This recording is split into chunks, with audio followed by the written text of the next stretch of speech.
एक बार की बात है, एक हरे भरे जंगल में एक क्लेवर कौवा रहता था। कालू और एक प्यारा रैबिट चीको, दोनों बहुत अच्छे फ्रेंड्स थे। ऑलवेज एक दूसरे की हेल्प करते थे। एक दिन कालू अपने नेस्ट में आराम कर रहा था तो उसने देखा चीको कुछ ज्यादा ही परेशान है। कालू तुरंत नीचे उड़ा और चीको के पास गया। कालू, क्या हुआ चीको? तुम इतने परेशान क्यों हो? चीकू, मेरा घर, जो कि एक पुराने पेड़ का तना था, स्टॉर्म में गिर गया। अब मेरे पास रहने को कोई जगह नहीं है। कालू ने सोचा और फिर बोला, चीको, चिंता मत करो, हम मिलकर तुम्हारे लिए एक नया घर बनाएंगे। मैं ऊंचे ट्रीज को देख सकता हूं और सही जगह ढूंढ सकता हूं। तुम मेरे साथ चलो। दोनों फ्रेंड्स ने मिलकर पूरे जंगल में सेफ और कंफर्टेबल जगह की खोज की। कालू ने एक ऊंचे ट्री की ब्रांच पर घोंसला बनाने की सलाह दी, जहां चीको सेफ रह सके। कालू और चीको ने मिलकर नए घर की तैयारी शुरू कर दी।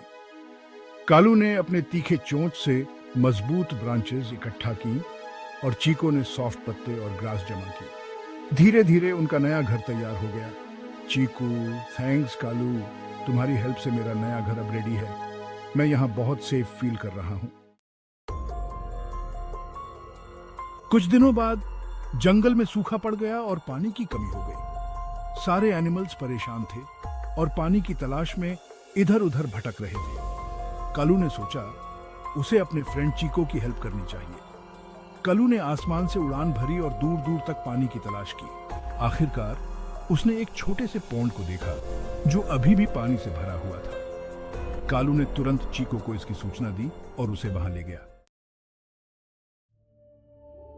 चीको ने पॉन्ड का पानी पीकर अपनी प्यास बुझाई और कालू को थैंक्स कहा। कालू ने कहा, फ्रेंड्स के लिए ही तो होते हैं, हमें हमेशा एक दूसरे की हेल्प करनी चाहिए। कुछ समय बाद जंगल में फिर से हरियाली लौट आई और सभी एनिमल्स खुशी खुशी रहने लगे। कालू और चीको की दोस्ती और भी स्ट्रांग हो गई। उन्होंने सीखा कि सच्ची दोस्ती में एक दूसरे की हेल्प और सहयोग कितना इंपॉर्टेंट होता है। एक दिन जंगल में शिकारी आ गए। सभी एनिमल्स डर गए और अपने अपने घरों में छिप गए। कालू ने देखा कि चीको एक गड्ढे में फंस गया है और शिकारी उसके पास आ रहे हैं। कालू ने बिना समय गवाए तुरंत अपनी सूझबूझ का इस्तेमाल किया।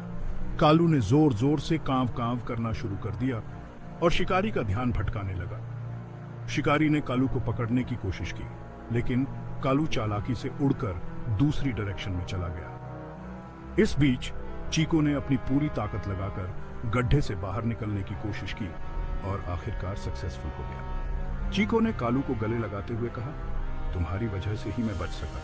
तुम्हारी समझदारी और साहस ने मेरी जान बचाई। इस प्रकार कालू और चीको की दोस्ती ने यह साबित कर दिया कि सच्चे फ्रेंड्स हमेशा डिफिकल्ट टाइम में एक दूसरे की हेल्प करते हैं। उनकी दोस्ती पूरे जंगल में मिसाल बन गई और सभी एनिमल्स ने उनसे बहुत कुछ सीखा। कहानी का सार यह है कि सच्ची दोस्ती में विश्वास, सहयोग और परस्पर सम्मान बहुत इंपॉर्टेंट